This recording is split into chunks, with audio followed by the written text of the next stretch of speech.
Prime Day 2024 is going to be here. It is officially going to be on July 16th and 17th. It is the Super Bowl for Amazon sellers. Around the same time last year, Prime Day was the single largest sales event in Amazon history, selling over 375 million items in the course of just 2 days. This year will be no different, for Prime Day can bring Amazon sellers both excitement and stress. In this video, we will discuss specific strategies based on your situation and try to take the stress out of your Prime Day experience, so stay tuned. I'm Rick Wong, an Amazon seller and also the founder of SellerMetrics, an Amazon marketing agency. I invite you to subscribe to content such as this one, where we deep dive in the latest Amazon FBA news, tips, and hacks.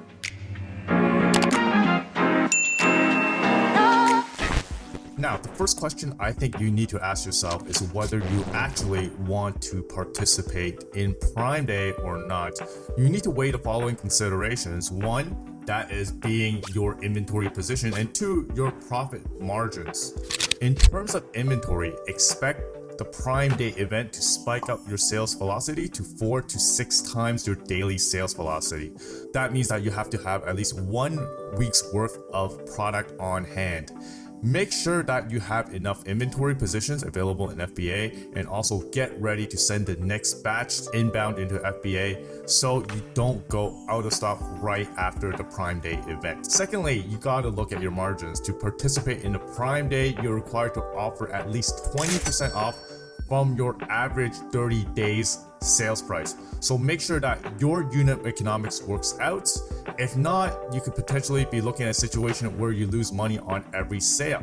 So you definitely don't want that to happen. If you don't want to enroll in Prime Day, I don't think that you need to worry too much about it or lose sleep over it. You are going to make more sales just because of the increased search volume alone. At the end of the day, if it doesn't work out for you inventory wise or profit wise, not enrolling is also an option as well. Enroll in the Prime Day deal is quite simple. On your Amazon Seller Central Dashboard, that would be under Advertising Deals. Here, you're going to go to Create New Deals, and then under the eligible events, you are going to filter for Prime Day. So what you're going to do, you're going to select the product that you want to enroll and the Prime Day window right here, and then you're going to tell the screen right here how much units you want to commit based on your current inventory on hand, and also the discount you want to put on your product. So at least 20% more. That is the bare minimum. If you want to go over 20 to get more sales velocity going, you could. But again, work out your margins, make sure that's something that you can support. And then all you have to do is submit a deal. After submitting the deal, and if your deal does get approved on the main screen itself, it would show you when your Prime Day event will be, the specific time, and then you're good to go. So that's it. Once it is approved by Amazon, it will give you a specific Prime Day window, and it would state over here under date in which your product will be heavily promoted by Amazon during this Prime Day event. Now let's talk about advertising during Prime Day. The significant issue I found for advertiser during this Prime Day event is the advertising budgets. If you are on the ball with your advertising, you should have a reasonable budget on your campaign that is not too high and not too low. But this could cause an issue during Prime Day when the search volume spikes up.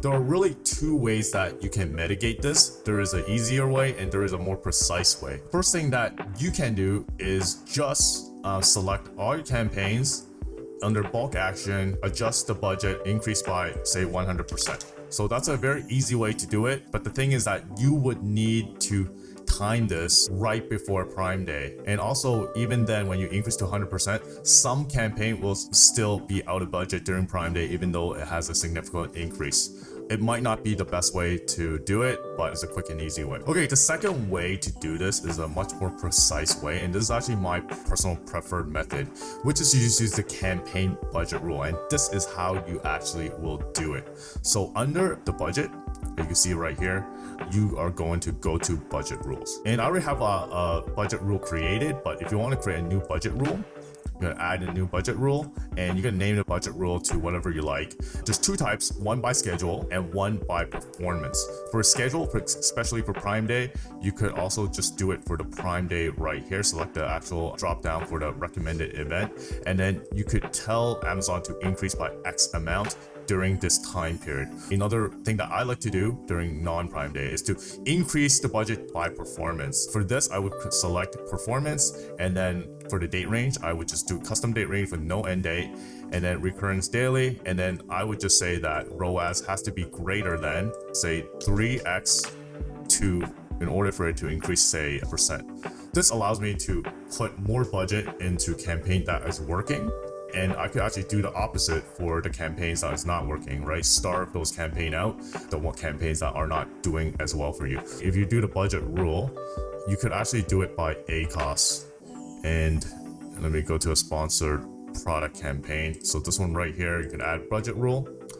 And here, under performance, you could do it by ACoS, CTR, CPR. So let's just say if my grade cost is less than, say, 25%, I want to increase, say, 100%, something that I can do right here.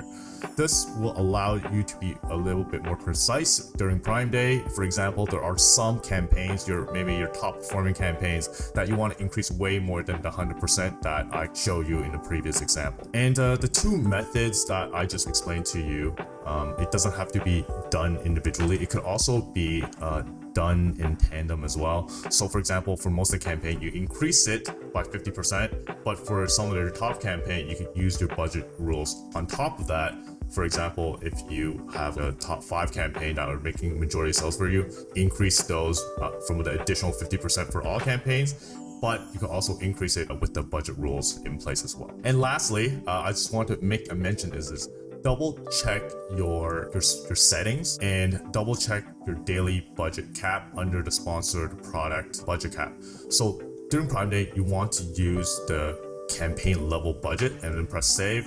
But once your Prime Day is over, you could change it back to your previous budget cap, because the budget cap will cap your daily budget. So during Prime Day, your daily budget is definitely much higher than what your previous daily cap would be. So you definitely want to use a campaign level budget cap to make sure that you're always in budget during Prime Day. So this is what you need to prep for on the advertising side during Prime Day. Let's talk about some additional promotion to leverage the Prime Day wave.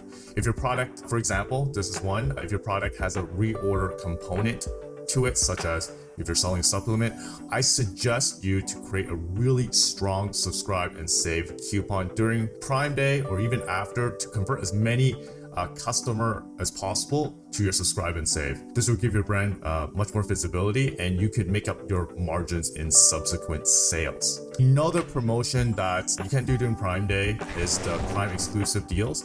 For the Prime exclusive deals, it is under advertising, again, Prime exclusive deals, and you are gonna create, and then you can select is this a Prime Day discount, and then it gives you some guidelines for the Prime Day discounts. And again, you would also need to give 20% off based on your last 30-day price. The good thing about this is that there will be no enrolling fee involved, which could be like around $500 to $1,000 during Prime Day. The bad thing is that this kind of deal will not get promoted as much than your deals for the Prime Day. Basically how I show you to enroll earlier under deals. Now, I want to add some additional tips for Prime Day success. Prime Day is a yearly event, so even though you might not be running it aggressively this year, you could plan ahead to improve your success rate in the next Prime Day event going forward. First, obviously, as I mentioned, make sure that you have your inventory available in the days leading up to the event. If you have no inventory, there's really no point in running the event. Second, what is often not discussed for better Prime Day results is to run lightning deals consistently. By running deals on a non-Prime Day, you are giving Amazon signals that this product with this discount does well on the regular lightning deal days. Lastly, this tip is more for after Prime Day, and that is to use the brand tailor promotion and take advantage of the surge in audience that has visited your listing or has interacted with your brand. So let's take a look at how this is done. So to go to brand tailored promotions, you are going to go to advertising, and under advertising, brand tailored promotions. And you're going to go to create a brand tailored promotion. And I think the obvious audience here would be your brand cart abandoners, right, in the last 90 days. So you have 90 days after the Prime Day, all these people that are on your listing that have abandoned. So this number here might spike up, even your brand followers as well, cart abandonment, and then go into next. And you could do for all product or specific products, and then put your promotion name, your discount. You probably want to give at least the same discounts that you did at Prime Day, or even more to retarget this audience into buying your product. And then submit promo and submit promo code, and that's it. And it will send an email out to all your cart abandoners, including the ones that came for Prime Day, right? And you would retarget them with a discount to obviously try to get them to convert the second time around. In conclusion, I do hope that this video is insightful and give you a roadmap to Prime Day success. With a clear strategy, you can take the anxiety out of Prime Day, which can be quite rewarding for your product ranking and also for your bottom line. Lastly, if you're an Amazon seller and want to grow your business, schedule a discovery call with me in the link below. We're an Amazon marketing agency that helps our client grow their business profitably. This is Rick, signing off.